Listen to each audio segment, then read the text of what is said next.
Tambakan, nakita nyo ba yun? Hinebra winning over TNT. And guys, I didn't expect it na Hinebra would win 97-78 against TNT. I thought it would be a game na close. Pero napredict, napredict namin na we felt like Jordan Henning was gonna make his debut game. Pero from what we saw, the timing was off. Alam mong he's still getting back into it. New team, iba ang takbo ng TNT compared to what he knows about Converge. But I think we gotta give credit to the Hinebra players, most especially ang player of the game, si Japet Aguilar na alam naman natin guys, alam nyo that we are very harsh kay Japet. But at least in this game, we gotta give our props and walang nagawa talaga yung mga TNT big men sa whole of Hinebra. Really?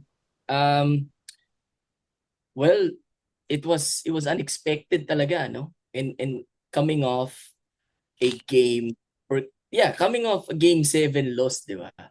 You expect si Coach Chot nga was expecting na this is going to be like finals like in a atmosphere, di ba? Uh, It didn't feel like that. It felt like Ginebra was ready for TNT, and this is as ready as it could have been. Parang mas ready pa sila sa game na to kaysa sa any of the finals games that they played against TNT, di ba? Um, and TNT was just firing blanks from the outside, especially in the first half. Parang, bro, there are other shots that you could have taken if you're TNT, but you always opted to go for the three-pointer. And this time, the three-pointer was not their friend. So that's what I saw in the first half. Yung third and fourth quarter, ano na lang yan eh, supplement na lang yan eh. Parang um, it's just, it's just there to be played. Pero the game really ended in the first half. Started the game 13-0. sa mga first half But pa lang eh, no? So alam mong, oh, it's gonna be one of those games. yeah, but Ginebra has always been a team na paglamang nahahabol. This game wala talaga. Ganun ba ang Hinebra? Oo, They're, Yeah. they're, they're that type. bakit nila talaga yan. You ask the older generations if mas gusto pa nila naghahabol kaysa sa Yeah. lamang hindi. Alam niyo So, yung yung tipo, yung dati na parang hiklala yung Hinebra kasi lagi sila nag-comeback. The reality is most of the time actually they get comeback upon a lot. That's why Uh, yes. like the narrative is actually completely opposite. Pero syempre, actually before I want to talk about Hinebra, I have a question for both of you. mm, I'm curious what your guys' answer is. sige. What what happened to Kim Aurin? Why Wala sa rotation, why Kay did Kim we just Aurin. all of a sudden stop playing Kim Aurin if you're TNT, bro? Wasn't we can we not make the argument that last conference and the conference before he was their fourth, third, fifth best player? Why is all of a sudden Kim Aurin relegate? Why does Simon Enciso and Brian Heruela touch the court more than Kim Aurin? Ako, kung ako tatanungin mo, I prefer Kim Aurin over Simon Enciso, to be honest. But I don't know why Simon Enciso is favored over Kim Aurin. Is it because Simon Enciso is a better defender sa tingin nyo ba? Or parang wala naman siya ng difference eh. Oh, If, si Aurin is a better defender so I than don't know. Yun. So because he's a better yun offensive yung player. di ko rin maintindihan. Aurin gives Bro, Siguro, I you, think kasi these people are trying to find a point guard who can literally play point guard. Like they put Heruela kasi wala si Castro. They put Dizon kasi wala si Castro and Nambata. But they don't realize that they instead of using Kim Aurin, who's a pretty potent scoring threat, man, you're wasting him on the bench. We said this before, di ba, Grem? Putek, sana nasa Inebra si Kim Aurin. di ba? Yeah. Yeah, and now look at it. Now they're not even using him. He should be playing a lot more. That is right. I don't understand it other than the fact na si Enciso can create his own shots. And he can get hot at any time, di ba? Because Kim Aurin has some limitations. Well, si Enciso rin naman, but he has the tendency to explode more than Kim Aurin does. But yeah, you don't understand it kasi if you look at the previous two finals, di ba? Parang he is the second, third guy off the bench for TNT. Yeah. Minsan nauna pa siya kay Kabuntin eh, di ba? Ipasok. So, it's really weird na in just one conference, you're prioritizing a guy, Simon Enciso, over someone who has proven that he's worthy of a roster spot na si Kim Aurin. And he worked hard, di ba? To get Yeah. that that 3xG ga pa rin yun. the minutes from Coach Chot. So yeah, Mario, you may have just unlocked what the problem was in this game for TNT. Yeah, because dude, if you watch that fourth quarter highlights, like he had 12 in the fourth, I think. 9 or 12, something like that. He was not missing. So I understand that's garbage time. Everybody looks good in garbage time, but bro, these Oh. people know how to make shots, man. Like this guy knows how to make shots. If your offense is sputtering and playing like shit, why is your option not, hey, yo, oh nga pala, may Kim Aurin kami dito, man. Nah, let's not use him. Let's use some other dude. Let's keep playing these dudes, man. I don't know. The adjustment to me is kind of weird. They could be saving Kim for the playoffs. Pero parang Very, hindi gano'n yun eh. Saving him So for the already know playoffs. Di that. naman yung ganong level. yeah, Oo, but you know parang what Kim Aurin is, right? It's not like we're acting as if the PBA has 30,000 teams. That's 12. 12 lang. Like, what are we doing, man? Anyway, going to the Hinebra side. Ah. Okay. Sige, kakainin ko salita ako today. Today lang kasi may sakit ako. Kakainin ko Oh. salita ako today. Japet Aguilar played well today. Sige, sa kanya na yan, man. Oh, sa atin bigay natin kay bigay natin kay Japet. Maganda Batman talaga today, laro. like EMAN. Batman siya kanina. Yeah, Batman siya kanina. Batman siya kanina. Yung tipong, yo, you better play me, man. Okay, here's the thing, though. Here's something I noticed today, and even in their last game against Magnolia. Hinebra is a better team right now when they start from inside out. What do I mean by that? When I say that, I mean if they drive the ball to start the game, or if they're more aggressive to get the ball into the paint, and then they establish their outside game after, Hinebras looked a lot better compared to before. Before kasi, man, pasapasahan tayo sa perimeter, bahala na kung anong gusto gawin ni Scotty, diba? Now, you see Jamie Malonzo. Jamie Malonzo against Magnolia started the comeback when he was driving to the rim, diba? Jamie Malonzo today started the game driving to the rim. And it's in this like somehow philosophical. It's in this philosophy change na parang let's set up the inside first, then let's go outside, man. That's how I think it's happened for Ginebra. That's why it's been good. Ganda rin ikot ang bola kanina for Hinebra. I think 28 assists compared to TNT 16 assists with 14 turnovers. So that was Hinebra basketball a while ago. Na nawawala minsan throughout the season, hence the 3 losses. But a while ago, that was an A+ game. Especially lahat, That is- the starters. I And can everybody make actually.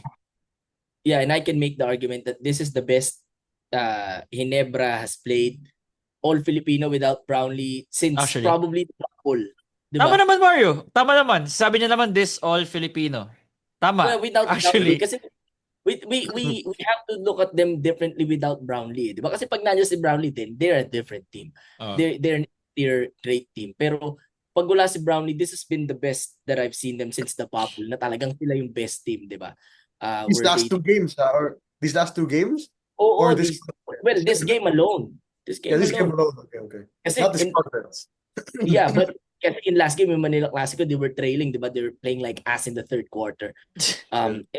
Spotless from start to finish. No chance in TNT to attempt a comeback. So this is the best that I've seen them play. All Filipino in quite a long while. And this is scary. I have something to announce right before the end of the pod. I will have a kid.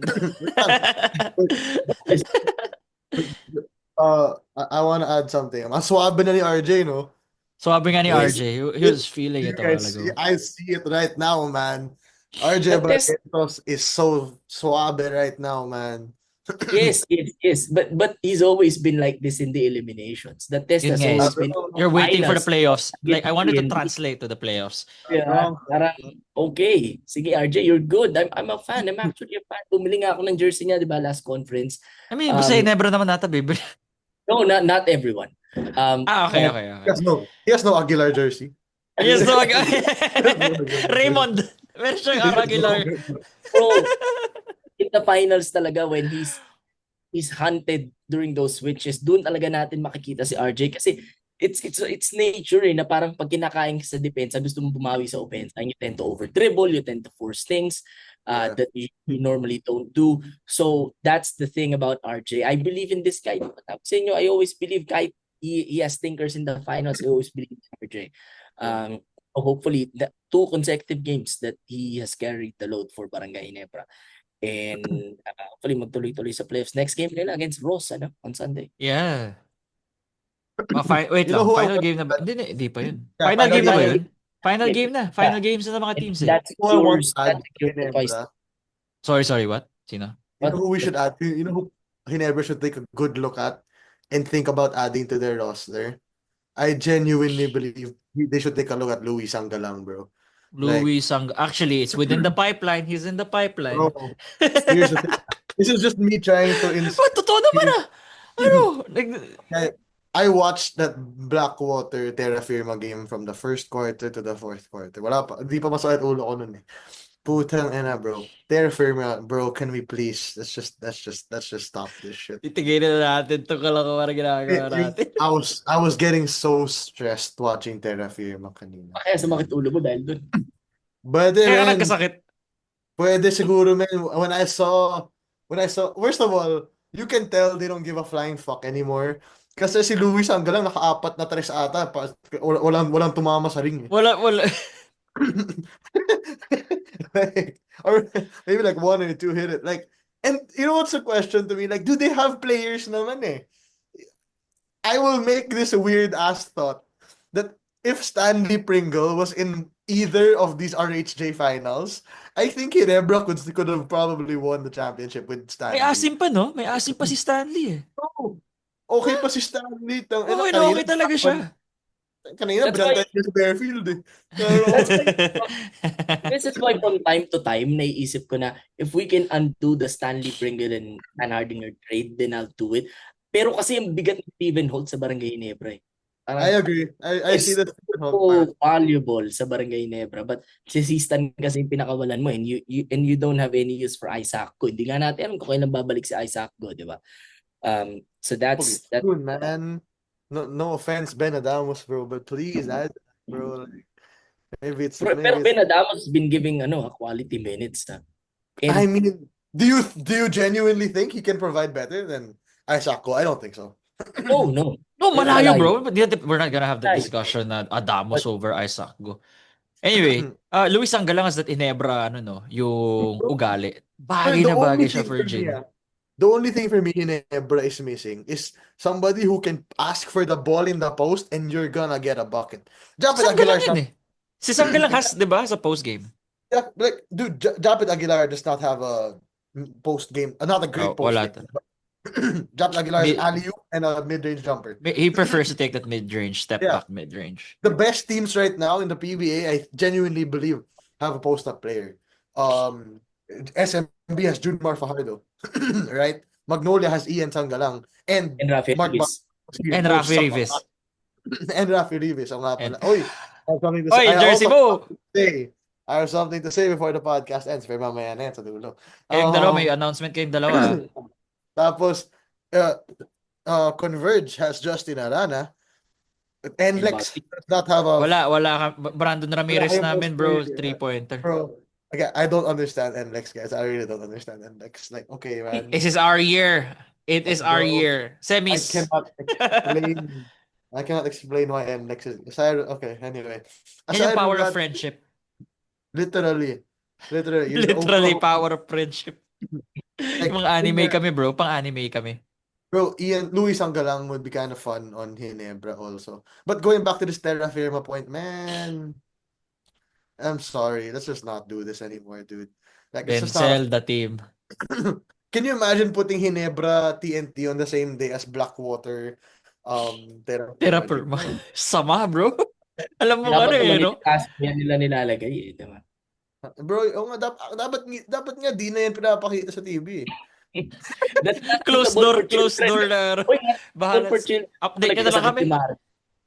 Just watching Terra Firma and Blackwater. But that rated SPJ yan because there are some Because there are some good players on both of these teams, guys. Yeah. I'm so Not bad si Escoto, Terra you know. Pero din again, terapper mga laban niya. Di ako sure kung okay ba talaga si Richard Escoto eh. Like, bro, Bearfield, wala lang I feel like Cedric Bearfield's playing at 40% He's right now. bored. Because why the fuck is he gonna take a game seriously if his team won't take it seriously? Christian David, there are days where he looks like a god, bro. There are days where he looks like a Gilas candidate, and there are days where he looks like he should be on the bench. You know what I mean? Like, anyway, going back to Don't this. let don't let Bearfield get to TNT. Oh yeah, dude. First of all, if Bearfield gets to TNT, they have a total of 8 guards on the roster. Like, They don't care. Hindi gusto ni Coach Shot eh. it's gonna be like and then they'll still play Simon in season first. That is right. Well, that's the thing. Simon over everything. Simon Um, over but yeah, Simon I over have, Bearfield. that is, I have something to say. Last week, di ba, when we were talking about Oh. Ibra's chances, Mario, I said, no, I don't think I see them in the inner circle. I see San Miguel, I see TNT, I kind of see NLEX before Ginebra.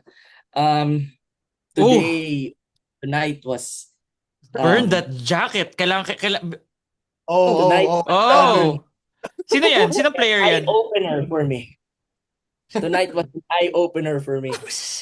Oh, sino ba? Isa pa ba? I'm back. I'm back. Ginebra will win it all. Never left. I never left. I never left. Ginebra will win it all. I can see it now. Cue the comments. Cue the comments. Say, Graham na nga ba? It seems like they found the blueprint. I don't know what it is. Iba talaga yung yung saya mo pag natatalo nila TNT. Iba yan, ha? Yeah, bro, isipin mo, ilang buwan ko tong in-endure, that's 3 months.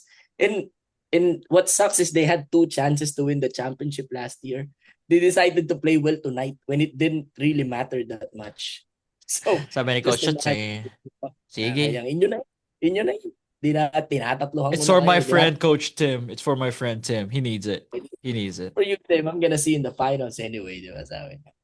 But yeah, we're back, baby. Yeah, bro. NLEX yan in the finals. Wait. Kung naglaban ng NLEX at Ginebra, semis yun, di ba? So, sabihin natin the standing is set. NLEX is number 1, number 2, San Mig. 1 versus 8. Sabihin natin matalo namin Meralco. Ginebra is 4 versus 5. Di ba mahirap yun, bro? NLEX versus Ginebra tayo sa semis. Mukhang Ginebra yan. I feel like. Kasi iba pa rin yung battle-tested Barangay Ginebra. Yeah, that's always the thing, di ba? Yun yung, remember when we did the NBA, parang Houston was good, they're young, they're uprising. They faced that team of grizzled veterans. With Golden State. So, I don't think the standings are final. I think mag-move pa to because TNT will face Magnolia. Oo, And maglalaban pa. I TNT think at Magnolia. is Pero sliding. Nico, if it becomes NLEX versus Ginebra, bro, okay na. Ang goal ko lang naman, semis eh. So parang whatever. I just like to see the team make the semis. But I'm already iffy with NLEX beating Meralco. So parang, for me, I'm gonna take it one conference. I want take it one round at a time. Tsaka na tayo mag-away-away dito pagdating natin sa semis. If we make it to the semis. Just be a realistic NLEX. I had to bring out the jersey also. Sino yan? Brownlee ba yan? I think this is Scotty. I think this is Scotty's old one. Wait lang. Ano ba, number 9? 6? 6 ba si Scotty? 6 pa to. Number 6, yes. No, He was 6. previously Ano ba siya ngayon? 9? 9. Yeah, he's 6'9" 9 now. pala. He 6'9" was pala the gusto number niya. 6. This is the last Ginebra jersey I bought because ever since then I got too fat. But like We're the haters now. I'm with Graham on Inaamin this. niya. I'm with Graham on this. We never left, Mario. We never left. Like me and Graham said, Hindi naman talaga nawala. Ginebra Hindi train, nawala. we didn't leave no Ginebra train, bro. We just hid Wala under the na, you seats. guys never left. We just hid under the seats for a bit, man. We just nag-stop over lang kami. Pero Yeah, that's right. we never left, man. And I will still say, I don't think they have the championship yet. But compared to what they were 2 weeks ago, a week ago maybe, they're much better now. And I think that starts with this whole Japet Aguilar's Batman shit and finding this RJ Abarientos swagger and all that, man. I do think right now, if we face who's first round if ever? So right now is the It's right standings now it's hold. TNT. TNT Against for kalaban nyo. First round. The way it's laban it's namin TNT first round. Pero kayo right now, twice to beat. Wait, ano bang 4 versus 5? it's Anong conditions pag 4 versus twice 5? to beat. It's 1, 2, 3, 4 twice to beat against 5, 6, 7, 8. Ayun, yeah. So you guys have the twice to beat. I think it's going to be Magnolia na makakalaban ng Ginebra in the quarters. Fun And we fun will matchup though in the first round kahit sino. Classico And or imagine- finals rematch agad. and imagine kapag nakadalawa na yung Pacers, I'm wearing a Magnolia jersey. Nanonood ako Ito ng nga live. pala. Sakto sana ka mangyari. Please. Oh my God. Yun yung gusto na mangyari. Oh, Greg, ano yung mga final announcements nyo before we end this podcast? Ikaw muna kasi Yeah, no. I don't understand kung ba't ginawa ni Brandon Ganuelas Rosser. yung Ginawa, yung kay Troy? why did you have to do that? Di ba? I think ano lang yun, Graham. I feel like that was hindi niya lang alam na his elbow. Alam mo yung trying to box out, ang baba ng ulo. Feel ko, hindi niya sinasadya yun. From that perspective. Well, that's weird because I don't understand it. That was a game deciding ano. Although the May game elbow niya probably kay was Troy. red at that time. Pero Ah. sikuhin mo sa mukha. Technically, that was I just felt like Troy was just leaning down a bit too far. Tapos yung elbow, mag-box out si BGR. Eh, wala pa siya sa game condition. Wala pa siya masyadong hindi pa niya alam yung I was gonna ask that question to you guys. Feeling ko hindi yun The- sadya. What do you guys think of BGR so far on TNT? He's played like 3 games now. It's been weird. Wala. No When he impact. gets in Balik na lang rhythm, sa amin sa NLEX. Baka magamit pa namin maigi. But he's gonna be scary when he gets in rhythm. I think it's a rhythm thing right now. Him and Jordan, huh? Him and Jordan. I think right now TNT for me, huh? And okay, I just want to add this again. Guys, di niyo pa ba alam na Hinebra fan kami ni Grem? Like, hindi pa ba, is that not been established yet? Like, may mga Hindi mo halata. may mga nag-comment una na, first of all, may nagsasabi na, bias kayo sa Hinebra. Yes! But we're still pretty nice about it. If we're being honest, we could be a lot more. Trust Bias. me. Trust me, Graham is holding back. I've seen him off air. He's holding back. He's holding back. He's holding back, dude. Wala And- pa yan. May ibang nag-comment na, ano kayo, anti-Hinebra kayo. Anti-Hinebra kami? Kala ko ba bias kami? Well, Pick a side. You Yun yung Marino. can't- Pick a side. Hindi pa, you can tell me ang anti-Japet Aguilar, pero not anti-Hinebra. I'm not can't prevent them, di ba? You see me when Ginebra loses, not angry, I'm sad, but I'm not angry, di ba? I give an optimistic view. You saw that in Game 7, di ba? Malungkot ako, nagda-drive ako, tawanan ako ni Nico and Manong, and that's fine, that happens, di ba? That's life. But in reality, di ba? I root for a team. Everyone roots for a team, di ba? We all Even root for a those team. people who work in the PBA, they root for a team. They just don't tell you what At it is. guys, 12 lang ang team sa PBA. So, Right. yeah. Hindi naman Pasalamat nga kayo sa YouTube lang kami nag-ano dito. May mga commentator nga dyan, lakas ng sigaw pag nanalo Hinebra eh. You know what I Really? mean? May napapansin mo? Napapansin mo? Come on. Oh, off the Everybody record na lang. Wag na. knows Para may mga Everyone commentator knows na what I'm nakikinig sa talking about, podcast. man. May mga commentator na nakikinig sa podcast. I need to know. Sino yan? Cut that. Cut that shit. Cut that. It's okay. You didn't say who do. Wala namang name eh. Okay. But there are people, even some people who work in the PBA, di ba? They have teams. Yeah. They're just not open about it. I mean, I'm open about it. Diba? I'm exposing myself na hindi na makapasok sa PBA, and that's fine. Diba? And- Masaya ako dito eh. Yeah, guys, like, if we're that Hinebra center, don't you think we'll be supporting everybody in what they're doing? You think would we shit talk a team that we are biased about? Like, yes, we do support them, but we're not suck. I don't want to say that, but you mean like, Basta bibigyan natin yung ano yung tama nilang ginawa, ano yung mali nilang ginawa. Yun yung consistent tayo na, diba, na wala tayong nakitang mali. May nakikita tayong mali. Minsan nga, mas marami pa tayong nakikita mali kaysa tama. And we never threw any shades at other teams. yeah, Diba? That's the thing. It's all equal. Diba? We throw shades equally to all teams. Even Hinebra ni na Mario and Graham. Ako, inaano ko rin NLEX eh. I support NLEX. I work for NLEX. So parang inaano ko rin. I've been Diba? throwing shit in the firma. Like, that's Anyway. good. So that's I think yun, wala naman my final thought is, final thought ko. before my pinaka-final thought, but my final thought about the PBA thingy is right now it's kind of fun because you're kind of seeing all teams kind of all teams in the playoffs. I'm not talking about the dog ones. So All 8 lang teams out of who, the 12. yeah, they're all kind of ramping up right now to playoff well, 'di ba? We saw SMB thrash Ross. Ross come back.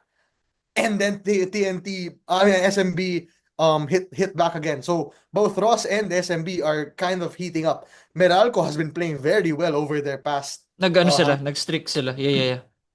And Do you then know, go ahead. do you know what this reminds me? Real quick before we go. Yung situation ngayon ng 1 to 8, it's like the Western Conference. Yung nasa taas yung batang Yeah, team mo, City.